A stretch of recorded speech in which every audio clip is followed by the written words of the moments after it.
திமுக சொல்ற எதையுமே நம்பிக்கிட்டு நீங்க வாக்கு போடாதீங்க. திமுகக்கு நீங்க வாக்கு போடுறீங்கன்னா that means only one thing, you are standing with a corruption force, வேற ஒன்றும் கிடையாது. கனிம வளங்கள் திருடு போகாம இருந்துச்சு அப்படின்னா கனிம வள கொள்ளையை பற்றி பேச வேண்டிய அவசியம் எங்கிருந்து வரும்? வராது இல்ல.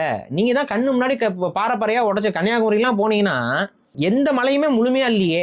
எல்லா மலையும் அப்படி கேட்க வெட்டின மாதிரி வெட்டி வெட்டி வெட்டி வச்சிருக்கீங்க. திமுக ஆட்சியில் அப்படி என்னங்க குடும்பம் நடந்துச்சு? என்ன நடந்துச்சு? இப்போ என்ன நடந்துச்சு? என்ன 4 கற்பழிப்பு நடந்துச்சு, கஞ்சா விக்கிறாங்க, அதன் மூலமா ஒரு சில லட்ச குடும்பங்கள் நாசமா போகுது, எல்லாம் குடியாரப்ப எல்லாம் மாறி போறோம், எல்லாருக்கும் கிட்னி போகுது, அது போகுது, எல்லாம் செத்து போறீங்க. என்ன தப்பு நடந்துருச்சுன்னு சொல்லி பேசிட்டு இருக்கீங்க. சோ நம்ம திமுகவை உண்மையாவே பவர்ல இருந்து எடுக்கணும்னா திமுகவோட ஈகோ சிஸ்டத்தை மக்கள் மத்தியில எக்ஸ்போஸ் பண்ணிக்கிட்டே வரணும். எக்ஸ்போஸ் பண்ணணும். அந்த ஈகோ சிஸ்டம் எக்ஸ்போஸ் ஆகப்பதான் ஈகோ சிஸ்டத்துல வேலை செய்யறவங்க வந்து நியூட்ரலா கண்ணுக்கு தெரிய மாட்டாங்க மக்களுக்கு. இவங்க எல்லாமே திமுக யூடியூபர்னு மக்கள் மண்டையில ஏறணும். எல்லாத்துக்கும் அறிக்கை விடுவாங்க, இது பண்ணுவாங்க, இயற்கை பாதுகாக்கணும், உலகத்தை பாதுகாக்கணும், வருங்காலத்தில் ஏலியன் இன்வேஷன் நடந்தா என்ன பண்றதுமாங்க.